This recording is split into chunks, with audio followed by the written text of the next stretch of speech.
Let's find out when the civil disobedience movement was again restarted, who participated in the movement. How did they participate? Let's find out. Not all social groups were moved by the abstract concept of Swaraj, and one such group was the nation's untouchables, that is, who were called as Dalits or oppressed from 1930.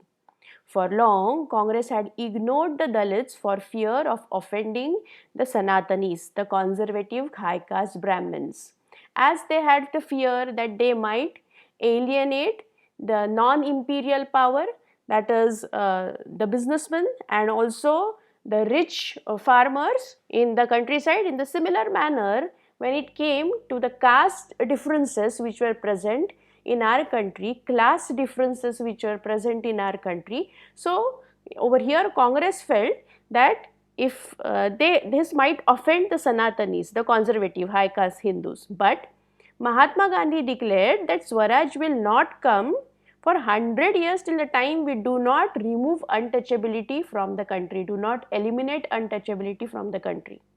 He called untouchables Harijans or the children of God. He organized satyagraha so that they can get entry into the temples and access to public wells, tanks, roads and schools. When Gandhiji started satyagraha for the untouchables, that is the Dalits, he himself cleaned the toilets to dignify the work of the Bhangis, that is sweepers. He said none of the work is big or small. You cannot identify a person depending upon the type of the job he does. All right. He persuaded upper caste to change their perspective about the sin of untouchability. It was a sin which the upper class was doing. But many Dalit leaders were keen on a different political solution to the problem of the community. They wanted a political solution for the problem of the community. And so they organized themselves and demanded reserved seats in the educational institution and separate electorate that would choose Dalit members for the legislative council. So, reserved seats in the educational institution and separate electorates for the Dalits for the legislative council. Political empowerment, they felt that this will resolve the problem of their social disability. If their representatives are sitting in the legislative assembly, then this political empowerment will solve their problems of their social disabilities. Dalit participation in the civil disobedience movement was limited, particularly in Maharashtra and Nagpur region, where this organization was quite strong. Even today, this organization is strong in the Nagpur zone. Dr. B.R. Ambedkar was the one who organized the Dalits into the Depressed Class Association. In 1930, he clashed with Mahatma Gandhi in the Second Roundtable Conference and he demanded separate electorates for the Dalits. When the British government conceded Ambedkar's demand, they said yes, Ambedkar's demands are appropriate. Gandhiji began a fast unto death because he never wanted to divide our country based upon religion and caste. He never wanted that in politics seats should be reserved based upon religion and caste. Everybody is equal. That is what he felt. He never wanted to show the differences which were present in the nation in front of the outsiders, that is the British government. His main perspective was to remove the British from the country and then sort out an action plan in order to keep everyone happy. All right. So that was what Gandhi's feelings were. He believed that the separate electorate for the Dalits would slow down the process of their national integrity and of the society.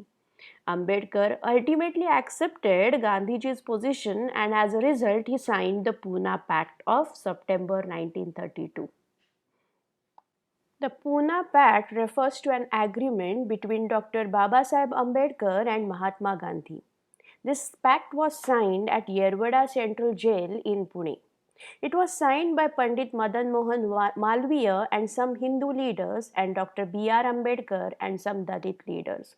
to break the fast unto death undertaken by Gandhiji in Yerwada jail. The MacDonald Communal Award, which had given separate electorates to the Dalits for electing members of state legislative assemblies in British India. It has been said as the Communal Award. Yes, it sowed the seeds of communalism. That is how British started ruling upon the country, by sowing the seeds of communalism, by creating differences between Hindus and the Muslims, Hindus and the Dalits. Okay, so it was decided that there shall be seats reserved for the depressed classes. But Gandhiji said that it will be seats reserved for the depressed classes out of general electorates, and seats in the provincial legislature election of these seats will be by joint electorates. Alright, so it was accepted by B.R. Ambedkar, and that is how the Pune Pact was signed. It gave the depressed classes, later to be known as the scheduled castes, reserved seats in the provincial and the central legislative assembly, but they were to be voted in by the general electorates. The Dalit movement, however, continued to be apprehensive of the Congress national movement. So, Dalit movement was, however, apprehensive of the Congress-led movement which was taking place, Congress-led national movement which was taking place in the country. Before the formation of the Depressed Class Association, some of the Muslim political organizations in India were also lukewarm in their response to the civil disobedience movement. After the decline of the non-cooperation Khilafat movement, a large section of the Muslims felt alienated in the Congress.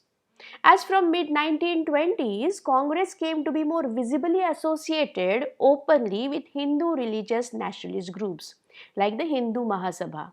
As relation between Hindus and the Muslims worsened, each community organized religious procession with militant fervor, provoking Hindu-Muslim communal clashes and riots in various cities.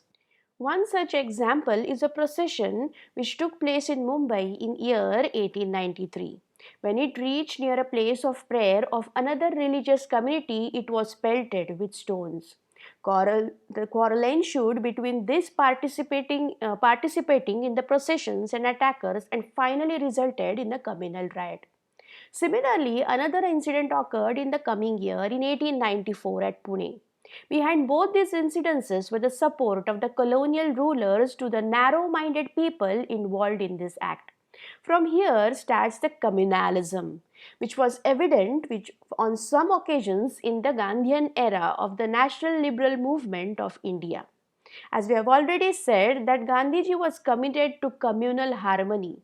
He was of the firm belief that if the followers of the two principal religious communities, Hindus and the Muslim, walk hand in hand, come forward together to solve the problem, small or big, become identical to nationalism, only then the progress of the country will be possible in real sense and the cultural heritage of India will be protected.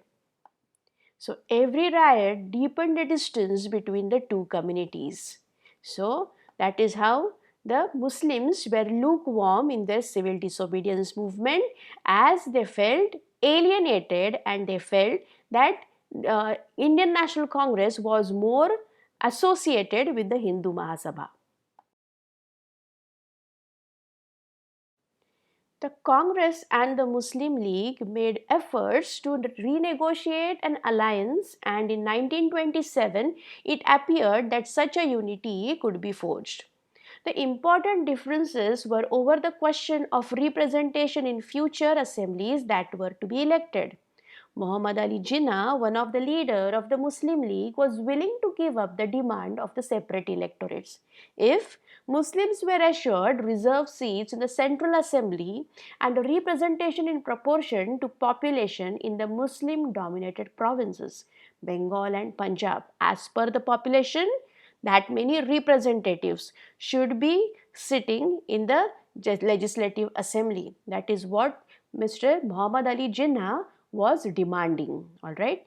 Negotiations over the question of representation continued, but all hope of resolving the issues at the all party conference which took place in 1928 disappeared when M.R. Jaikar of the Hindu Mahasabha strongly opposed an effort at a compromise. He strongly opposed this compromise.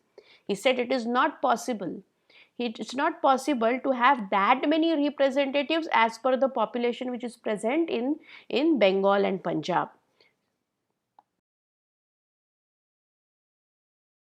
So, when the civil disobedience movement started second time, there was thus an atmosphere of suspicion and distrust between the communities. Alienated from the Congress, large section of the Muslims could not respond to the call for the united struggle, as they felt distant from the Congress, as they felt that Congress was having more good relations with the Hindu Mahasabha. Many Muslim leaders and intellectuals expressed their concern about the status of Muslim as a minority within India. They feared that the culture and identity of the minorities would be submerged under the domination of the Hindu majority. They feared that as the culture and the identity was suppressed in the Ottoman Turkish Empire after the British took over that region, in the same manner they felt it over here. They felt that they were in minority, and so they felt the domination of the Hindu majority. So, when the civil disobedience movement started again, there was a complete distrust and suspicious atmosphere which was present in the country.